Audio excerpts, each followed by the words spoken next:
ಬೆಂಕಿಯ ಮೇಲೆ ಹಾರಿದ ಜಾನುವಾರುಗಳು.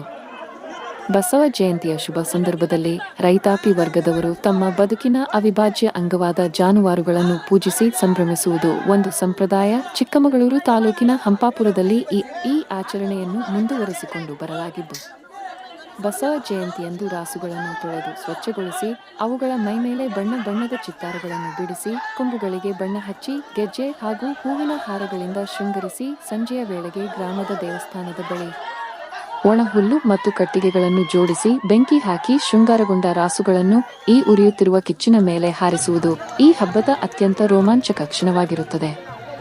ಈ ಕಿಚ್ಚಾಯಿಸುವ ಆಚರಣೆಯ ಹಿಂದೆ ವೈಜ್ಞಾನಿಕ ಮತ್ತು ಧಾರ್ಮಿಕ ಕಾರಣಗಳಿದ್ದು, ಬೆಂಕಿಯ ಮೇಲೆ ಹಾರಿಸುವುದರಿಂದ ಜಾನುವಾರುಗಳ ಮೈಮೇಲಿರುವ ಉಣ್ಣೆ, ಪರಾವಲಂಬಿ ಜೀವಿಗಳು ಹಾಗೂ ರೋಗಕಾರಕ ಕ್ರಿಮಿಗಳು ನಾಶವಾಗುತ್ತವೆ ಎಂಬ ನಂಬಿಕೆ ಇದೆ.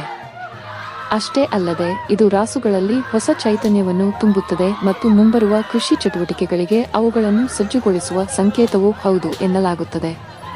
ಊರಿನ ಜನರೆಲ್ಲರೂ ಒಂದೆಡೆ ಸೇರಿ ಜಯಘೋಷಗಳೊಂದಿಗೆ ರಾಸುಗಳನ್ನು ಕಿಚ್ಚಾಯಿಸುವ ದೃಶ್ಯವು ಗ್ರಾಮೀಣ ಸೊಗಡಿನ ಶ್ರೀಮಂತಿಕೆಯನ್ನು ಪ್ರತಿಬಿಂಬಿಸುತ್ತದೆ.